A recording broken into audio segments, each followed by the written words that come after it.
আসসালামু আলাইকুম রহমতুল্লাহ। বিডিজ of and সলিউশনের নতুন একটা ভিডিওতে আপনাদের সবাইকে স্বাগতম। আশা করি সবাই ভালো আছেন, সুস্থ আছেন। তো ভিউয়ার্স, আজকের ভিডিওতে আমরা ভূমি রেকর্ড ও জরিপ অধিদপ্তরের নতুন সার্কুলার নিয়ে আলোচনা করব। আমরা ইতিমধ্যে জানি যে একটি সার্কুলার প্রকাশ করা হয়েছিল। সেই সার্কুলারটিকে কিন্তু সংশোধন করে নতুন আরেকটি সার্কুলার প্রকাশ করেছে। তো আজকের ভিডিওতে আমরা সেই সার্কুলার নিয়ে বিস্তারিত আলোচনা করব। তো ভিউয়ার্স, আপনি যদি আমাকে প্রথমবার দেখে থাকেন তাহলে অবশ্যই চ্যানেলটি সাবস্ক্রাইব করে পাশে থাকা বেল আইকনটি প্রেস করে রাখবেন, যাতে করে পরবর্তী নতুন আপডেট সবার আগে আপনি পেয়ে যান। এবং আপনি যদি অলরেডি সাবস্ক্রাইব করে আমাদের সদস্য বন্ধু হয়ে থাকেন তাহলে আপনাদেরকে অসংখ্য ধন্যবাদ। তো ভিউয়ার্স, মূল ভিডিওতে ফিরে যাব ছোট্ট একটি ইন্টারভিউর পর। ততক্ষণ সবাই আমার সঙ্গে থাকুন।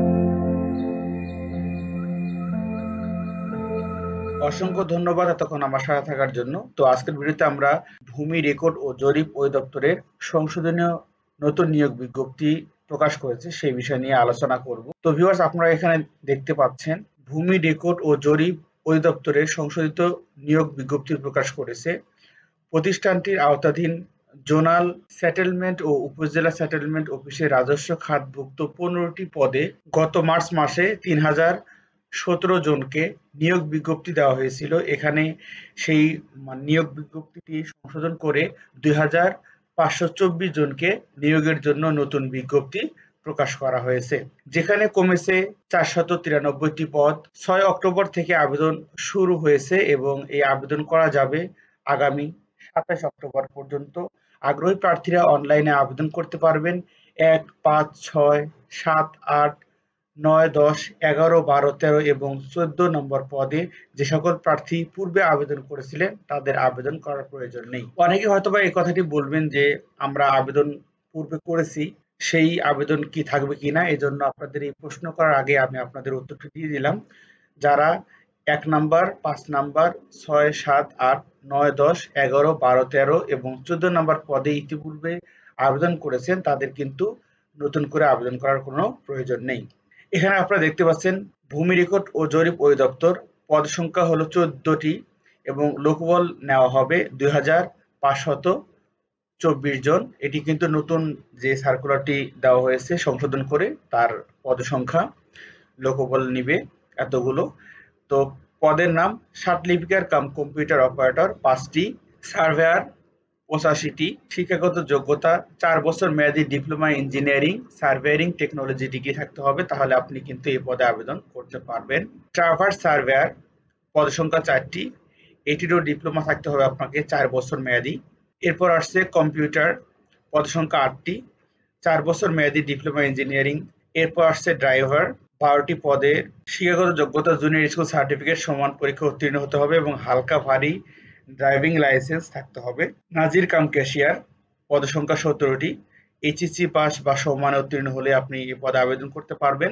অফিস সহকারী কাম কম্পিউটার মুদ্রাক্ষরিক, পদ সংখ্যা 21টি, এইচএসসি বা সমান পরীক্ষা উত্তীর্ণ হলেই হতে পারবেন আপনি এই পদের প্রার্থী। পেশকার 308টি এবং এইচএসসি বা সমান পরীক্ষা উত্তীর্ণ হলে আপনি আবেদন করতে পারবেন। রেকর্ড কিপার, পদ সংখ্যা 293টি, এইচএসসি সমান পরীক্ষা উত্তীর্ণ হলে পারবেন আপনি এই পদে আবেদন করতে। খারিজ সহকারী 474টি পদ সংখ্যা রয়েছে, এইচএসসি পাস বা সমান পরীক্ষা উত্তীর্ণ হতে হবে। তো ভিউয়ার্স, এখানে কিন্তু আপনাদের একটি কম্পিউটার টেস্টও নেওয়া হবে। অবশ্যই আপনাদেরকে কম্পিউটার বেসিক নলেজ থাকতে হবে। এরপর আছে জাজ মোহরার 442টি এবং এখানে শিক্ষাগত যোগ্যতা আপনার এইচএসসি পাস বা সমান উত্তীর্ণ হলেই আপনি আবেদন করতে পারবেন। কপিস্ট কাম বেঞ্চ সহকারী, এখানে আবেদন করতে পারবেন এইচএসসি বা সমান পরীক্ষা উত্তীর্ণ হলে আপনি এই পদে আবেদন করতে পারবেন। পদ সংখ্যা 480টি, সর্বোচ্চ পদ সংখ্যা নিয়ে কিন্তু নিয়োগটায় সার্কুলার প্রকাশ করা হয়েছে। অফিস সহায়ক 182টি পদ সংখ্যা আছে এবং এসএসসি বা সমমানের পরীক্ষা উত্তীর্ণ প্রার্থীরা আবেদন করতে পারবেন। এরপর রয়েছে চেইনম্যান, 154টি পদ সংখ্যা রয়েছে, এখানেও এসএসসি বা সমান পরীক্ষা উত্তীর্ণ প্রার্থীরা কিন্তু আবেদন করতে পারবেন। তো ভিউয়ার্স, আরেকটি বিষয় যেটি হচ্ছে 1 থেকে 12 নং পদের জন্য টেলিটক সার্ভিস সহ 223 টাকা এবং 13-14 নং পদের জন্য 112 টাকা জমা দিলে কিন্তু আপনাদের আবেদন করা হয়ে যাবে। যদিও এখানে ক্রমিক সংখ্যা দেওয়া ছিল না, আপনারা সিরিয়াল অনুযায়ী 1, 2, 3 এরকম সংখ্যা ধরে নেবেন। আপনাদের আবারও বলি, যারা ইতিপূর্বে ১ নাম্বার, ৫ নাম্বার, ৬, ৭, ৮, ৯, ১০, ১১, ১২ এবং ১৩, ১৪ নাম্বার পদে আবেদন করেছেন তাদের কিন্তু নতুন করে আর আবেদন করতে হবে না।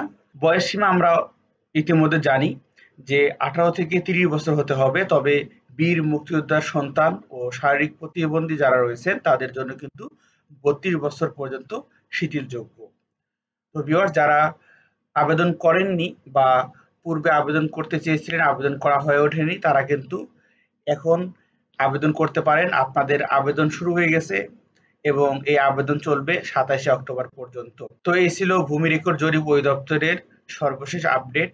আপনাদের পূর্বের যে সার্কুলারটি ছিল সেই সার্কুলারটি কিন্তু সংশোধন হয়ে আবার নতুন করে সার্কুলার প্রকাশ করেছে, যেখানে ৪৯৩টি পদসংখ্যা কমেছে এবং আগামী ২৭ অক্টোবর পর্যন্ত আপনারা আবেদন করতে পারবেন। তো ভিউয়ার্স, আরো একটি কথা আপনাদেরকে জানিয়ে দিই, যারা ভূমি, সমাজসেবা অধিদপ্তর, খাদ্য অধিদপ্তরের সাজেশন সংগ্রহ করতে চান তারা অবশ্যই স্ক্রিনে দেওয়া নাম্বারে যোগাযোগ করে সাজেশনটি সংগ্রহ করতে পারবেন।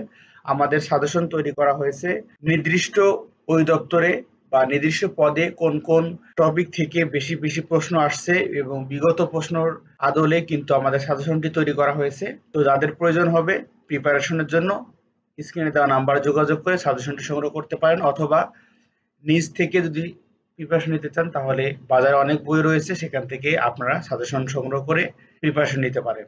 তো ভিউয়ার্স, সবাই ভালো থাকবেন, সুস্থ থাকবেন। আল্লাহ হাফেজ।